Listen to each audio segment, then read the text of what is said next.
안녕하세요. 저는 몇 해 전 이혼에 성공한 돌싱 30대 후반의 여성입니다. 마흔을 눈앞에 두고 나니 이런저런 추억을 떠올리다가 이혼 때의 일이 생각나더군요. 지금껏 모두 잊고 지냈는데, 아니, 덮어두고 지냈다는 게 맞을 거예요. 요즘 사연글을 읽다 보니 예전 일이 생각나서 제 이야기 한번 나눠볼까 해서 이렇게 글을 작성하게 됐어요. 저는 현재 간호사로 일하고 있고 예전에도 간호사로 일하고 있었어요. 남편은 지방에 있는 평범한 회사원이었고요. 무엇이든 평범한 저희들에게는 신기한 인연이 있었어요. 가끔 병원에서 일하는 젊은 간호사들은 환자분들한테 간혹 자기 아들이나 손주와 만나보지 않겠냐는 권유를 받게 돼요. 반은 떠보기 위한 말이니 보통은 거절하죠. 그런데 소개팅으로 남편과 만나 결혼을 하기로 하고 남편의 조부모님을 뵙는 순간 깜짝 놀랄 수밖에 없었어요. 병원 오실 때마다 우리 손주 만나보라고 하던 할머니셨거든요. 결혼 후 이 인연을 소중히 하자고 생각하고 5년을 잘 지냈어요. 사실 조모의 애정이 크다 보니 정작 시모와는 사이가 그리 가깝지는 않았어요. 그래도 제가 조부모의 사랑을 받는 걸 시댁에서는 싫어하지 않았죠. 서울 사람이 들으면 지명도 잘 모를 지방이긴 했지만 근방에서도 조부는 땅 부자, 알 부자로 주변 사람들에게는 알려져 있었거든요. 그래서인지 조부모와는 지금처럼 잘 지내길 바라는 눈치더라고요. 땅 상속에 유리할지도 모른다면서요. 그런 욕심이 나쁘다고 생각하진 않았어요. 솔직히 견물생심이라고 가까이 있으니 그런 마음이 생기는 거고 세상에 욕심 없는 사람이 어디 있겠어요? 주는 거면 감사히 받고 안 주더라도 원래 제 것이 아니니 원망할 일도 없는 거죠. 그렇게 저는 결혼 1년 만에 아들도 낳고 잘 지냈어요. 그런데 그 속담 아시나요? 미꾸라지 한 마리가 온 웅덩이를 흐린다는 속담. 그 미꾸라지 한 마리가 등장하고서 저와 시댁의 평화는 말 그대로 와장창 부서졌어요. 바로 결혼했던 남편의 누나 신우가 이혼 후 돌아오면서 모든 일이 시작됐어요. 저와 시댁 사이를 갈라놓는 유일한 미꾸라지가 바로 이 신우였거든요. 시모는 결혼 전 제가 간호사라는 걸 탐탁치 않아 했어요. 보통은 집에 의료계통 일하는 사람이 있으면 좋아하는데 유독 시모가 마음에 들어하지 않는 눈치라 왜 그런지 이유를 알아봤거든요. 그랬더니 시모 뒤에서 시모에게 이상한 이야기를 흘려놓는 사람이 있더라고요. 그 사람은 바로 신우였어요. 신우는 매번 올케가 바빠서 동생이 밥도 제대로 못 먹고 다닌다. 동생이 얼마나 시달렸으면 초췌하게 살이 쏙 빠졌다더라. 간호사들 원래 일 많이 해서 내조도 안 한다더라 등등 말도 안 되는 이야기를 시모에게 이야기하고 있더라고요.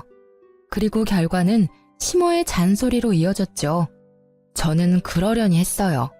그냥 제가 더 잘하면 될 거라는 아니란 생각을 했던 것 같아요.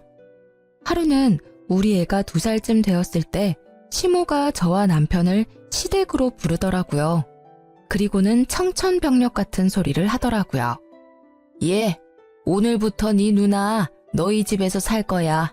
그렇게 알고 준비해. 뜬금없는 통보였어요. 한 번도 이 일에 대해 이야기가 된 적이 없었거든요. 저는 당황해서 시모에게 말했어요. 어머님, 갑자기 무슨 말씀이세요? 형님이 저희 집에서 산다니. 그 말 그대로야. 너희들 집이 번화가에서도 가깝고 평수도 괜찮지 않니? 그렇기는 한데 너무 갑작스러운 이야기라서 저희도 방 하나 당장 비워야 하는데 이렇게 갑자기 이야기하시면 애가 아직 어려서 형님도 적응하기 힘드실 거고. 그래서 너는 싫다는 거니? 가족인데 그 정도도 못 해주겠다는 거야? 좋아. 며느리 네 생각은 잘 알겠다. 그러면 아들아, 네 생각은 어떠니? 너도 누나 집에 들이기 싫어? 결국 시모가 남편에게 물었고 남편은 손사래를 치며 답하더라고요. 그럴 리가 있겠어요. 누나 힘든 거 뻔히 아는데 우리가 도와줘야죠. 이 사람도 지금 육아 때문에 힘들어서 그런 것 같은데 걱정하지 마세요. 제가 육아랑 집안일 좀 더 도와주면 되죠. 말만 번지르르하게 한 남편 때문에 저는 지끈지끈 머리가 아파졌어요. 저렇게 말해놓고 한 번도 도와준 적도 없었거든요. 보지 않아도 알 수 있을 만큼 말만 뻔뻔하게 잘하는 남편 때문에 저는 속으로 한숨을 계속 쉬고 있었어요. 그래, 역시 가족은 가족이야. 며느리가 가족이 되려면 앞으로 시간이 오래 걸리겠구나. 그렇게 저를 단정 지으며 싸늘한 시선을 보내는 시모의 모습보다 뒤에서 심드렁한 표정을 짓고 있는 신우의 모습이 더 눈에 걸렸어요. 결국 어쩔 수 없이 6개월간 신우가 집을 구할 때까지만 우리 집에서 지내게 됐어요. 그런데 그때부터 계속 사건 사고들이 연달아 터지더라고요. 사람 하나가 늘어났을 뿐인데 해야 할 일들은 몇 배로 늘어났어요. 집을 어지르는 건 물론 자기 옷은 세탁도 하지 않고 밥도 챙겨 먹은 적 없이 제가 챙겨주는 밥 꼬박꼬박 받아 먹더라고요. 그뿐만이 아니에요. 제 물건과 옷을 말도 하지 않고 사용하는 바람에 저는 스트레스가 극에 달했어요. 저는 물건을 아껴 쓰는 편인데 신우는 제 것을 아무렇게나 막 쓰면서 자주 잃어버리기까지 했어요. 그렇게 잃어버린 제 물건이 손가락의 개수를 넘어갈 때쯤에는 저도 참을 수 없었어요. 그렇지만 무턱대고 뭐라 할 수 없었기에 몰래 안방에 홈캠을 달아놨어요. 제 물건은 모두 드레스룸에 넣어두기 때문에 남의 안방에 들어오지만 않으면 될 일이잖아요. 그렇게 홈캠을 달고 일주일도 지나지 않아 신우와 저는 한판 싸우게 됐어요. 저에게는 결혼 전날 조모에게 받은 물건이 있었어요. 그것도 시모 몰래 주신 중요한 물건이었거든요. 시할머니가 시집 올 때 받은 패물인데 그걸 저에게 주셨어요. 그만큼 제가 조모에게는 귀엽고 애정 있는 손부였다는 뜻이었겠죠. 그래서 저도 그걸 안방 이불장 안쪽에 몰래 넣어뒀어요. 다른 장신구들은 화장대에 있는 장신구함에 넣어뒀으니 설마 도둑이 들더라도 이런 곳까지는 뒤지지 않을 거라 생각해서 숨겨둔 아주 중요한 물건이었어요. 그런데 그게 사라졌더라고요. 저는 너무 놀라 홈캠을 돌려봤어요. 제가 출근한 다음에 신우가 들어와 옷장을 뒤졌더라고요. 마치 도둑처럼 말이죠. 저는 그걸 확인하고는 당장 신우를 찾았어요. 신우는 시댁에 갔다고 하더라고요. 저는 신우가 올 때까지 기다리지 않고 시댁으로 찾아갔어요. 솔직히 말해서 시모에게 신우의 행동을 알려주고 싶다는 생각도 있었어요. 그래서 빨리 신우를 내보내고 싶었거든요. 시댁에 갔더니 신우가 거실에 있더라고요. 형님, 저랑 이야기 좀 해요. 무슨 이야기? 나는 할 말 없는데? 저는 할 이야기가 많아요. 이때까지 제 옷이며 가방 없어질 때도 참았거든요. 그런데 이건 좀 아니죠. 어떻게 도둑처럼 장 안을 뒤져서 물건을 가져갈 수 있어요? 도둑? 옳게. 무슨 말을 그렇게 해? 내가 자기 물건 좀 썼다고 해서 그런 식으로 말하는 게 말이나 돼? 옳게 내 집에 얹혀 산다고 나 지금 꼽주는 거니? 어이가 없어서?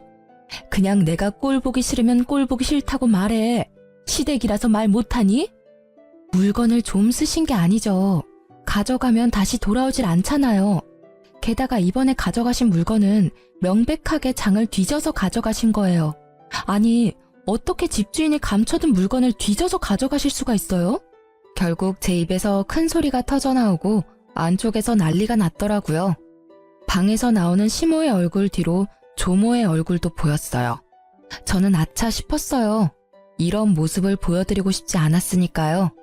게다가 조모에게 받은 걸 잃어버렸으니 제 표정을 본 건지 신우의 얼굴이 당당해지더니 그 피해자처럼 굴더라고요. 엄마, 올케가 나 도둑으로 몰았어. 아니, 같이 사니까 옷이 섞이거나 물건이 섞이는 건 어쩔 수 없는 거 아니야? 그걸 보고 이렇게 시댁까지 와서 큰 소리치고 올케는 도대체 뭐 하는 사람이야? 올케야말로 무고한 사람을 범죄자로 몰잖아. 내가 그렇게 싫었어? 나도 그렇게 오랫동안 올케네 집에 있을 생각 없었어. 상황이 안 돼서 좀 길게 있는 것뿐인데 왜 매번 이렇게 나를 도둑 취급하는 건데? 증거도 없이 날 의심하고 아무리 봐도 올케는 날 그냥 싫어하는 것뿐이잖아. 도대체 뭘 잃어버렸길래 나한테 와서 이러는 거야? 뭘 잃어버렸냐는 말에 할 말이 많았던 제 입이 꾹 닫혔어요. 그리고 저도 모르게 시할머니 눈치를 보게 되더라고요. 시모 모르게 준 물건이라 그 이야기를 꺼내는 게 너무 조심스러웠거든요. 거 봐. 뭘 잃어버렸는지도 모르면서 나를 도둑 취급하고. 그래, 너 뭘 잃어버렸길래 이 난리야. 별거 아닌 거 잃어버린 거면 그냥 네가 참고 넘어가. 네 신우가 일부러 그랬겠어? 그건 금으로 된 십자가 목걸이하고 귀걸이에요. 요즘 건 아니고 좀 오래된 장식이긴 한데 그건 정말 소중한 거라서. 아니, 넌 꼴랑 목걸이 하나 때문에 이 난리를 피운 거야? 차라리 내가 돈으로 주마. 그 정도로 이 소란을 떠는 거야? 시모는 별거 아니란 식으로 이야기했고 그 말을 들은 신우는 느긋하게 고개를 끄덕이더라고요. 그게 중요한 게 아니죠, 어머님. 전 그걸 장롱 안쪽에 깊숙하게 숨겨놨어요. 그런데 그걸 형님께서 가져간 거예요. 그건 장 안쪽을 뒤지지 않으면 못할 행동이라고요.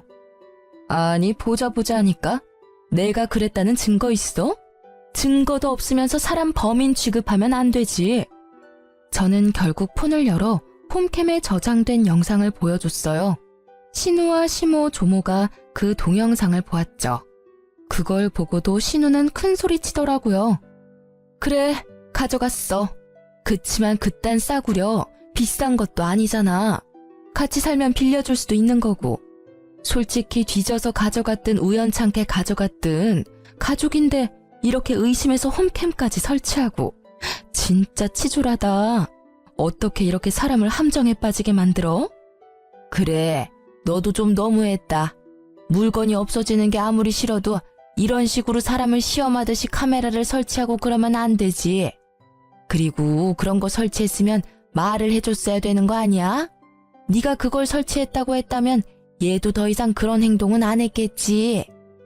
저는 시모의 말에 더 어이가 없었어요. 그게 무슨 말씀이세요? 제가 카메라를 설치하든 말든 카메라에 대해 말하든 말든 그런 행동은 전혀 해서는 안 되는 나쁜 일이죠. 다른 사람의 물건에 손을 대면 안 된다는 거는 기본적인 거라고요. 저만 이 상황이 이상한 거예요? 정말 이상했어요. 시모도 신우도 그걸 전혀 이상하다고 생각하지 않는다는 것이요. 그렇지만 그곳에는 조모도 같이 계셨잖아요. 결국 조용하게 듣고만 있던 시할머니가 신우에게 말했어요. 너 저 물건 정말로 가져갔니? 잠깐만 빌릴 생각이었어요. 솔직히 그렇게 예쁘고 귀한 것도 아니고 왜 장 안에 숨겨놨는지 이상할 정도로 옛날 물건이었다고요. 저도 눈이 있는데 그딴 걸 하고 싶었겠어요? 그럼 대체 왜 가져간 거예요? 디자인도 옛날 거고 예쁘지도 비싸지도 않은데 그냥 놔두셨으면 될 일이고 애초에 뒤지지만 않았어도 그냥 올케가 애지중지하는 거라 궁금했던 것뿐이야. 그럼 지금 당장이라도 돌려줘요.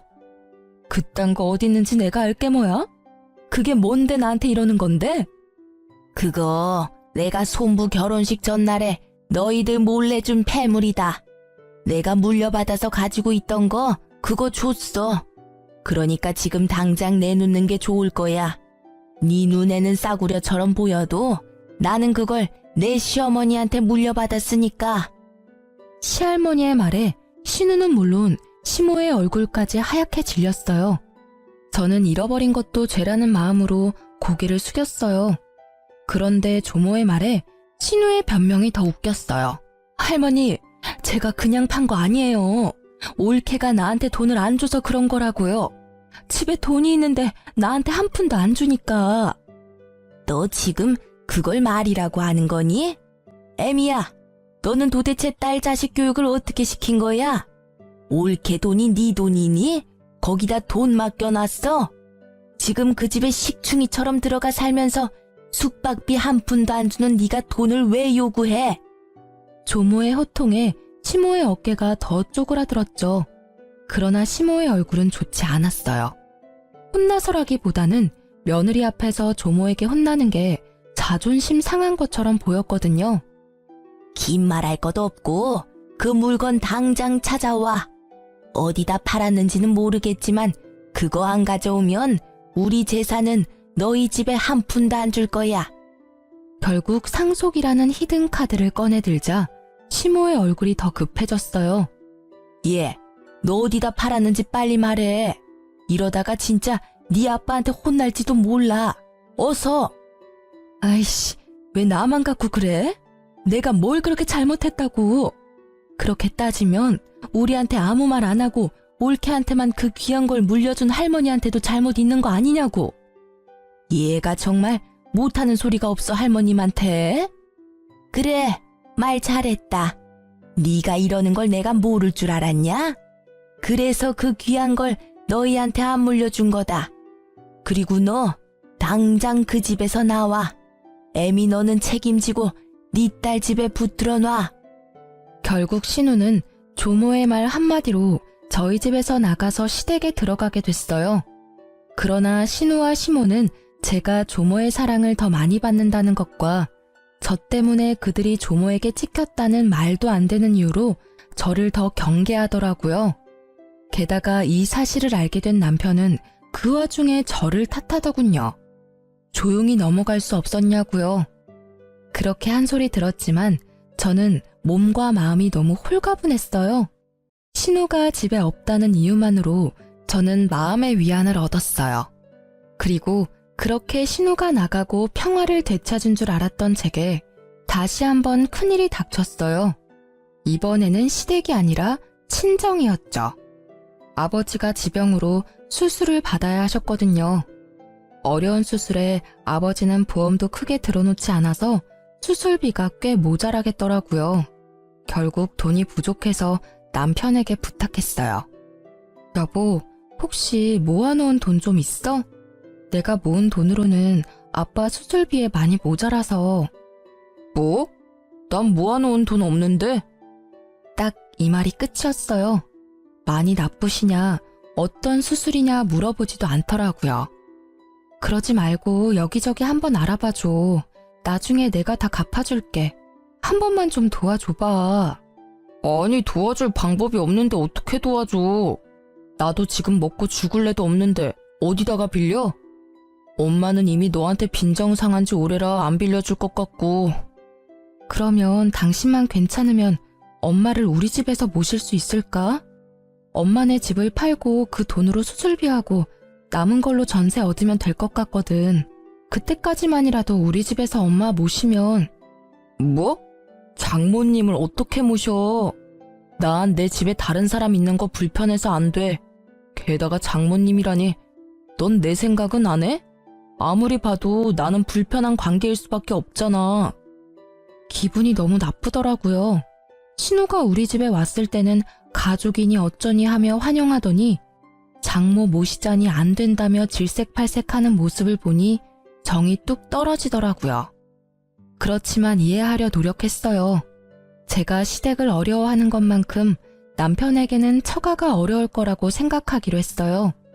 내가 싫어하는 짓을 남편한테 시키는 건 좀 아니라고 생각했거든요. 그래서 골똘히 생각하다가 10년이나 다니던 직장을 퇴사하기로 했어요. 돈이 필요해서 일을 그만둔다는 것 자체가 무척 부끄러운 일이지만 아버지가 아프니까 어쩔 수 없잖아요. 그리고 그렇게 퇴사를 하고 받은 퇴직금을 아버지 수술비에 보탰어요. 그렇지만 결국 아버지는 돌아가시고 말았어요.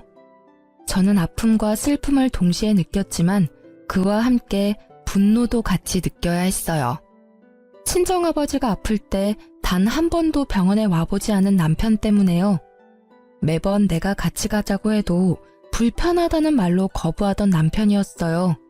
그때는 이해했지만 아버지가 돌아가시고 나니 화가 확 치밀어 오르더라고요. 그렇지만 참았어요. 아버지 상중이었잖아요.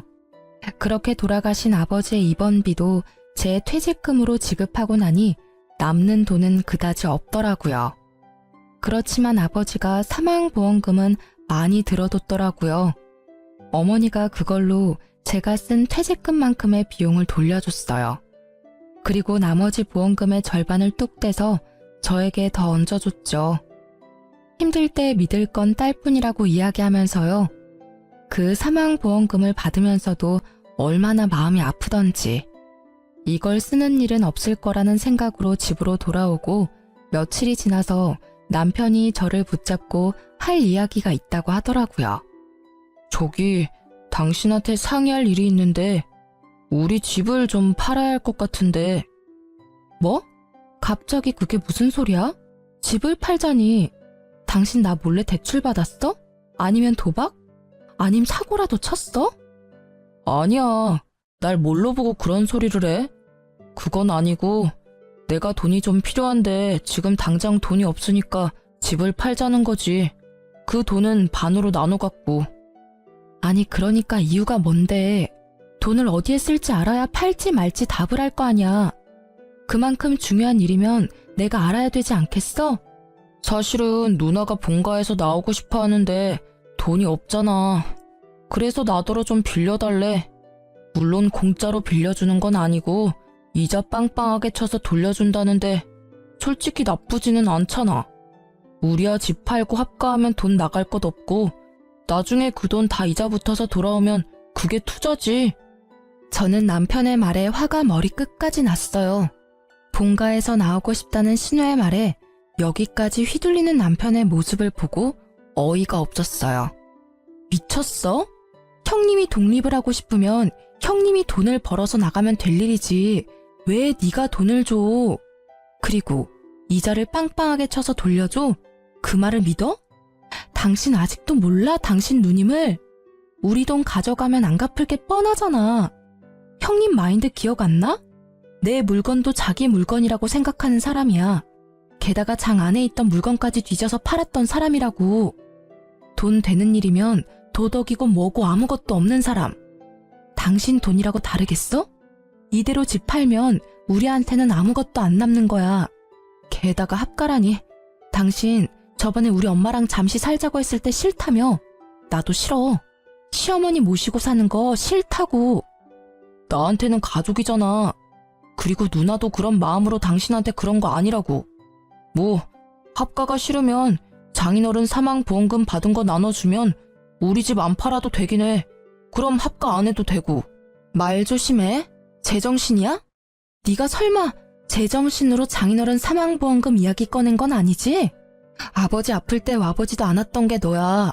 세상 모든 사람이 그 돈에 대해 이야기할 수 있지만 너는 안 되지.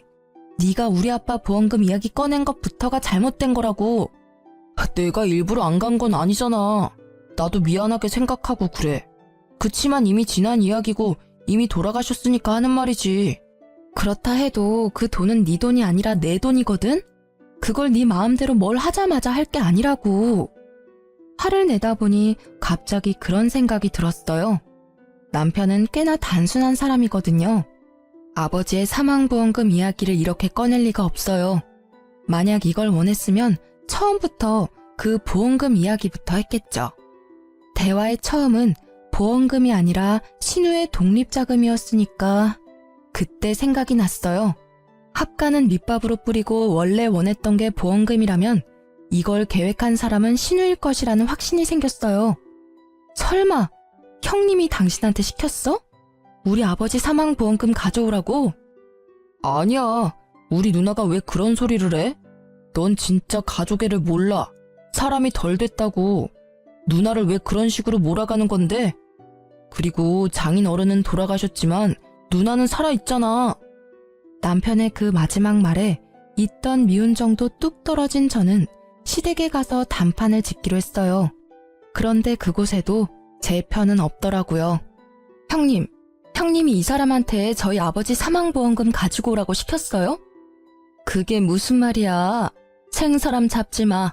나 그런 소리 한 적 없어. 옳게도 진짜 너무하네.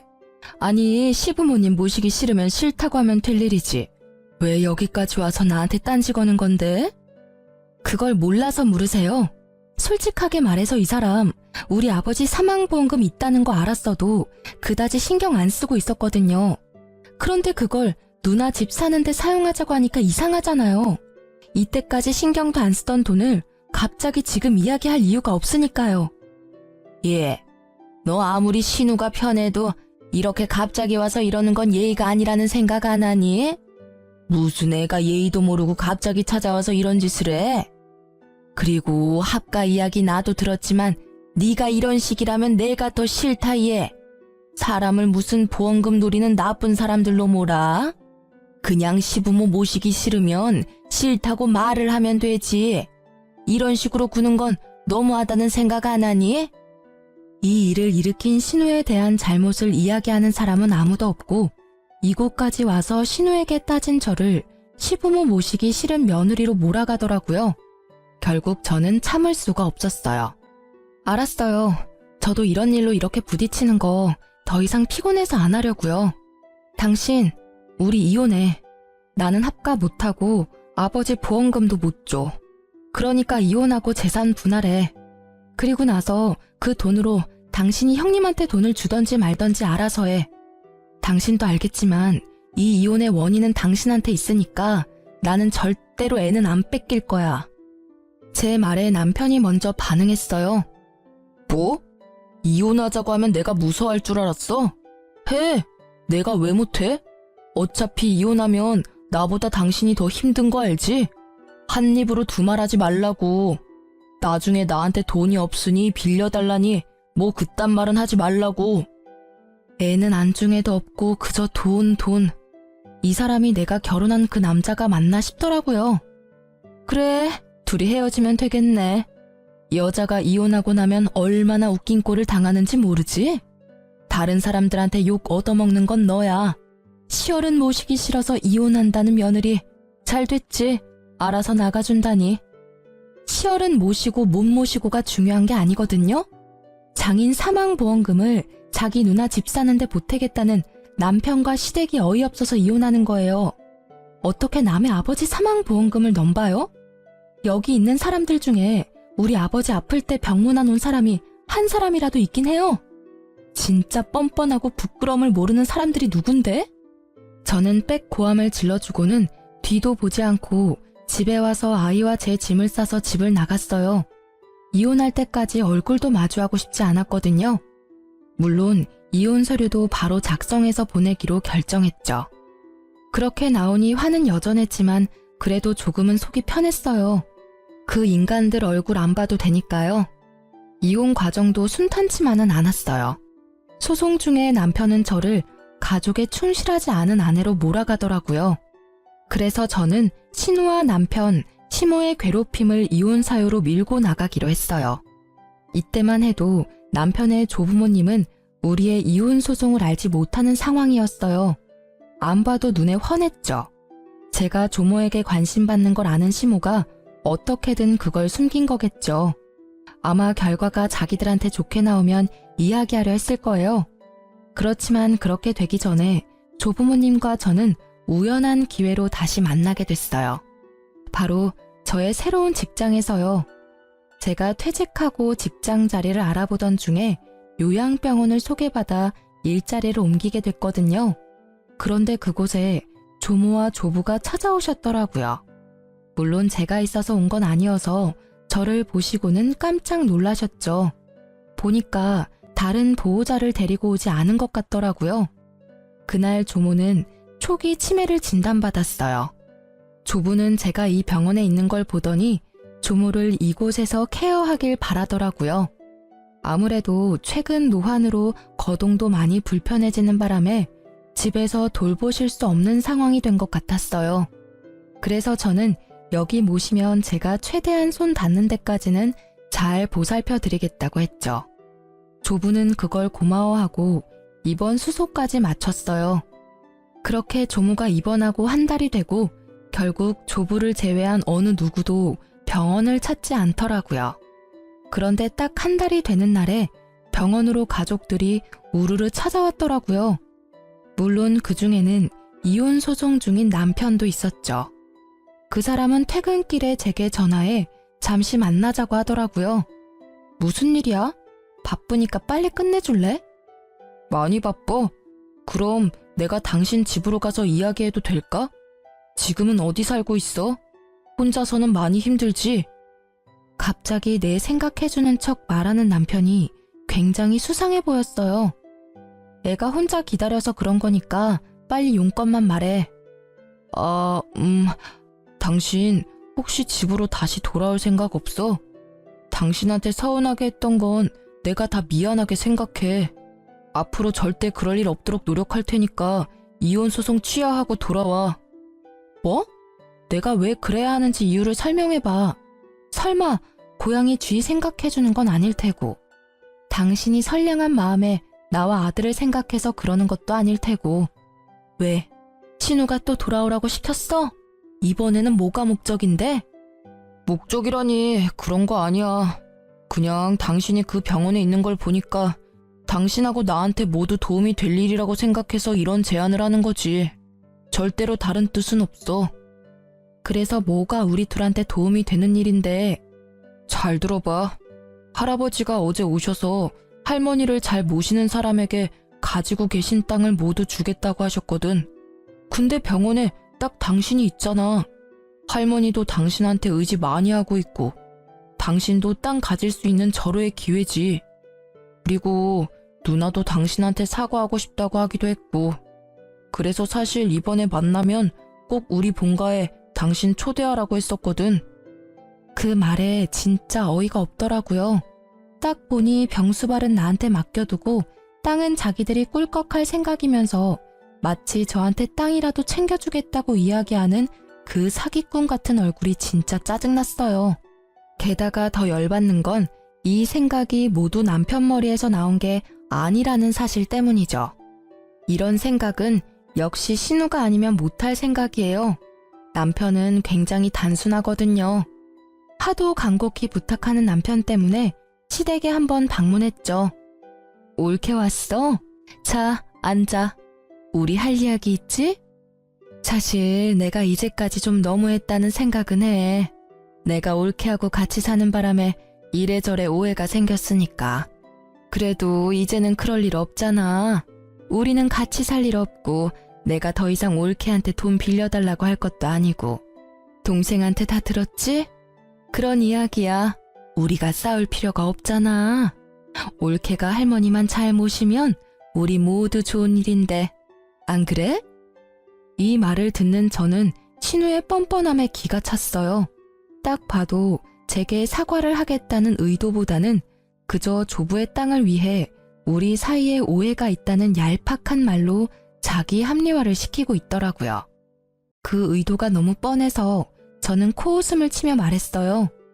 그래서 지금 저한테 할머님 모시고 땅 받아오라 이 말씀이세요? 그 땅 때문에 이제 와서 저한테 사과 아닌 사과 하시는 거고요. 형님의 그 말이 사과가 맞긴 해요?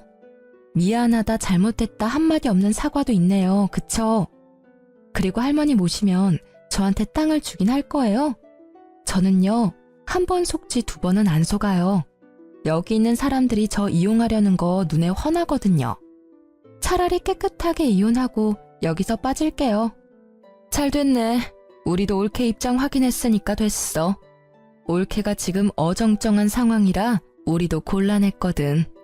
땅 욕심 없으니까 경쟁에는 안 끼일 테니까 하루라도 빨리 이혼해. 그럼 이제 우리 집에서 나가줄래? 제가 하지 않겠다고 말하니 아주 빠르게 제 집에서 나가라며 사람을 잡상인 취급하는 신우를 보며 저는 고개를 저으며 밖으로 나왔어요. 이 사람들은 그저 혹시라도 저한테 땅이 돌아갈까봐 걱정하며 제 생각을 확인하려던 거였더라고요. 그리고 그렇게 이혼 소송은 굉장히 빠르게 진행됐어요. 오래 걸릴 거라고 생각했는데 신우가 저와 남편이 연결되어 있으면 땅이 혹시라도 저한테 올지도 모른다는 생각이었던 것 같아요. 그래서 소송은 제가 원하던 대로 마무리가 잘 됐어요. 저는 재산 분할을 받았고 아버지의 사망보험금 받은 걸로 새로운 집을 얻었죠.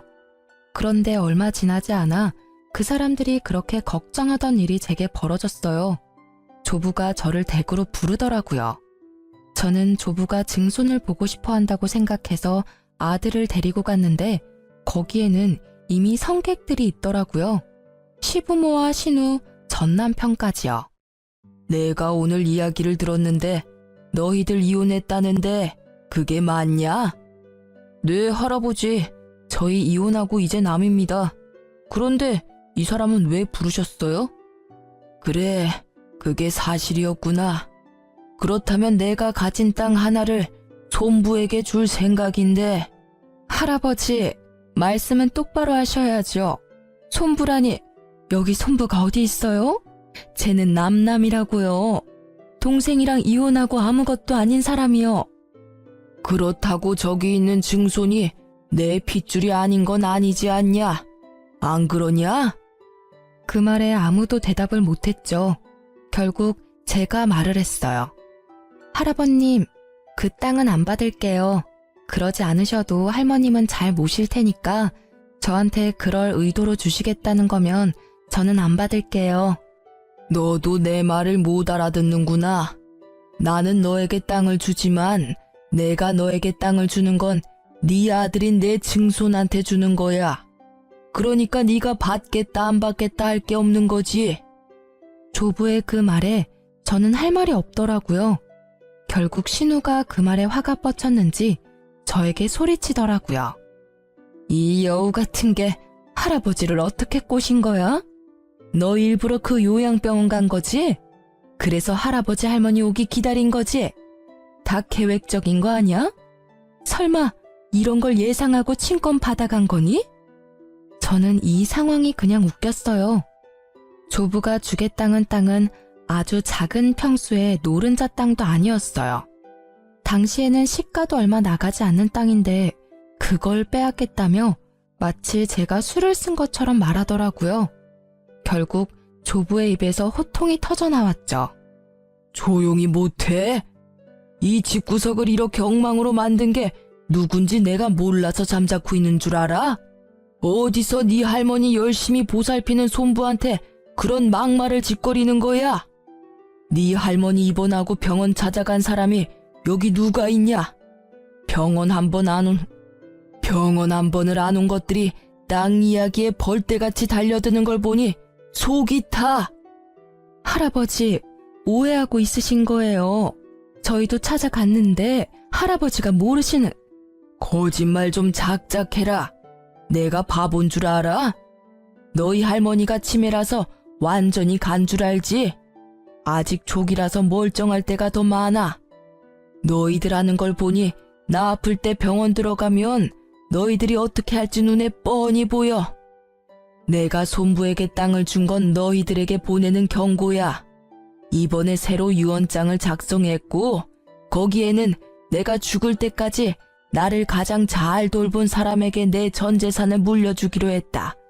그러니 그렇게 알고 있어. 조부의 말에 그 자리는 정적으로 가득 찼어요.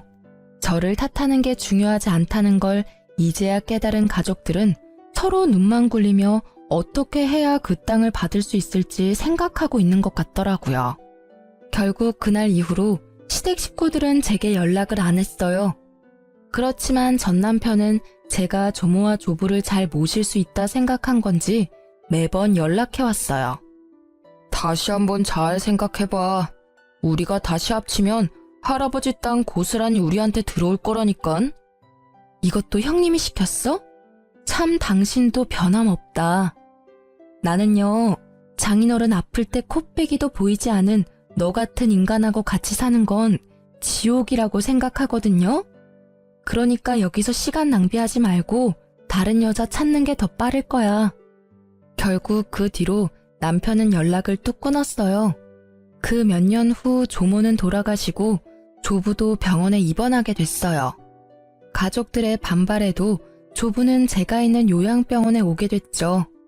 시댁 식구들은 돌아가며 조부의 병문안을 오더라고요. 그 와중에 전 남편은 재혼을 해서 재혼한 아내를 데리고 왔더라고요. 알고 보니 요양보호사 자격증이 있더라고요. 그 여자가 아침부터 저녁까지 조부를 케어하더라고요. 딱 보니 그렇게 하면 조부의 땅을 자신이 가질 수 있을 거라 생각한 것 같더라고요. 자기는 온 지 10분도 안 돼서 바쁘다며 나가버리는 주제에.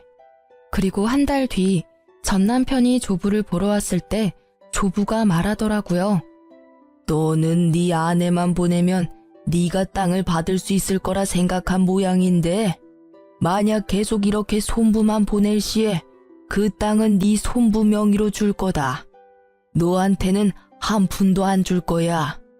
네가 나를 돌본 게 없으니 한 푼도 줄 필요가 없겠지. 안 그러냐? 결국 그 조부의 말에 대리인을 내세워 조부를 케어하던 시댁 식구들은 부랴부랴 병문안을 매일 번갈아가며 경쟁적으로 오더라고요.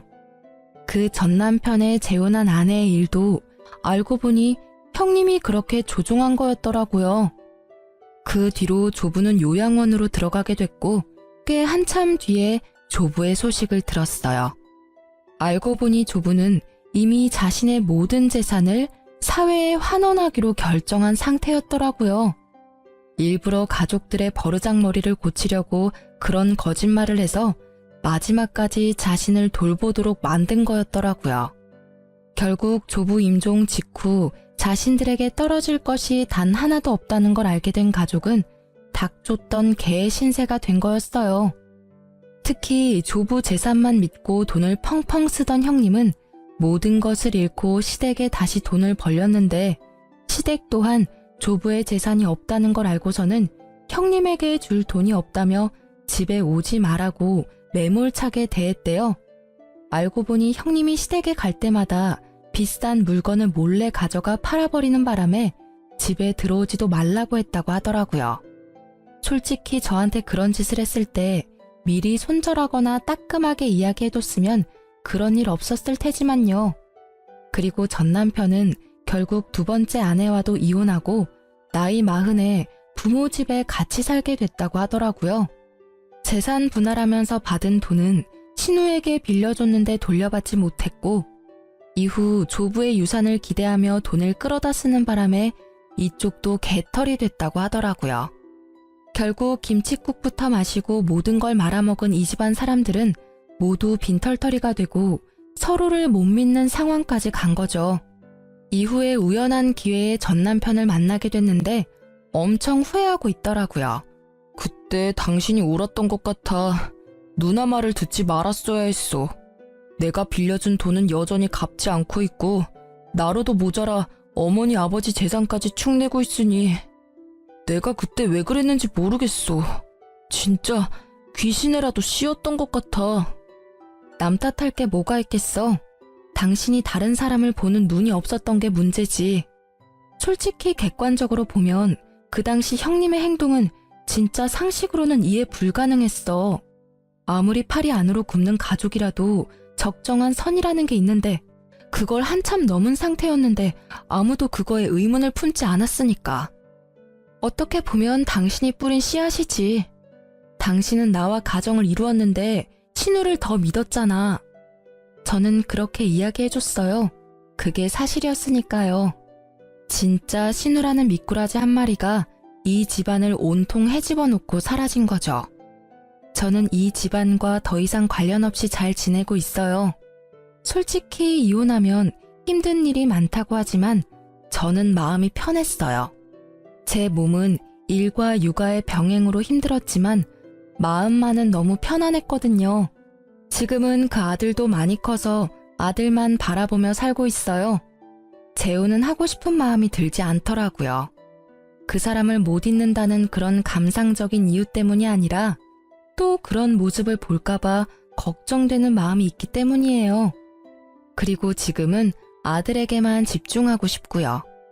어떤 사람들은 그게 뭐가 재밌냐고 그래도 연애 정도는 하고 살라고 하는데 저에게는 지금 이 삶이 너무 재미있어요. 연애보다는 나를 만들어가는 시간이 더 의미 있고요.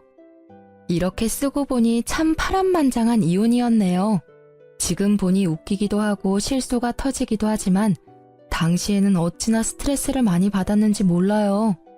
혹시라도 이혼 위기에서 힘들어하는 분들이 보신다면 시간이 지나고 나면 이 모든 일들도 그저 하나의 사건에 지나지 않게 된다는 걸 알게 되실 거예요. 아픔은 아픔으로만 남지는 않더라고요. 두려움보다는 용기가 더 필요할 때도 있는 법이고요. 이렇게 길고 두서없는 글을 읽어주셔서 너무 감사해요.